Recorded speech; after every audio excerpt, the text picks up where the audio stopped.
Étant déjà de l'Afrique et présente à Monaco, je pense que c'est déjà un témoignage par rapport à l'universalité de cette mission.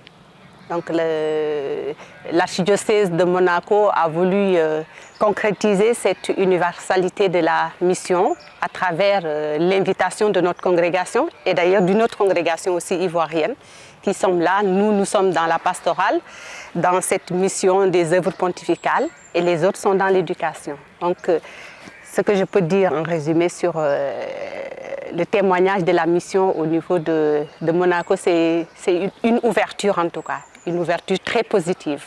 Les missions que nous avons à Monaco, par exemple pour les œuvres pontificales missionnaires, cette année avec la semaine missionnaire, nous avons pu organiser une animation pendant une semaine. Et dans cette animation, nous avons essayé d'expliquer vraiment le sens de la mission, qui pour certaines pensent que c'est attribué aux prêtres et religieuses simplement. Alors que chaque personne a à témoigner de la mission, qu'on soit marié ou dans la vie consacrée ou dans la vie sacerdotale. Donc nous avons essayé de faire comprendre ce sens de la mission, que chaque catholique, chaque enfant de Dieu est censé témoigner de la foi en Jésus-Christ. Et c'est ça la mission, être envoyé et pouvoir porter la bonne nouvelle aux autres qui ne la connaissent pas.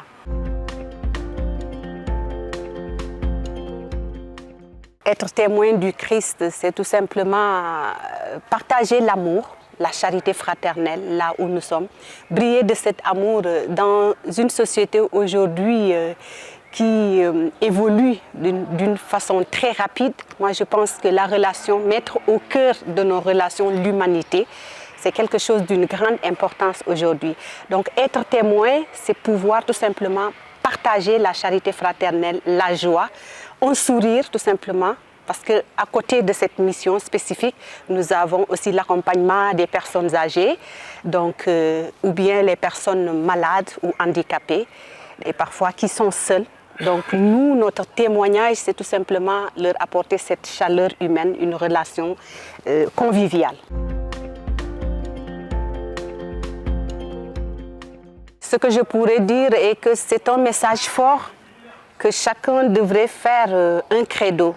Et ce credo serait quoi? Je dirais pour concrétiser ça dans la vie de tous les jours, comme je l'ai dit, c'est à travers une relation humaine. Pas besoin d'être riche matériellement pour pouvoir concrétiser, être témoin. Le Christ a été témoin à travers les petites attentions, guérir les malades, offrir un sourire, soulager quelqu'un à travers une parole, rassurer. Donc c'est tout simplement ce que nous essayons d'apporter. Comme je l'ai dit, une relation humaine. Ça revient. Je tiens beaucoup à cela parce que c'est le minimum que nous pouvons rapporter. Et nous sommes dans un pays qui est un peu hypé matériellement.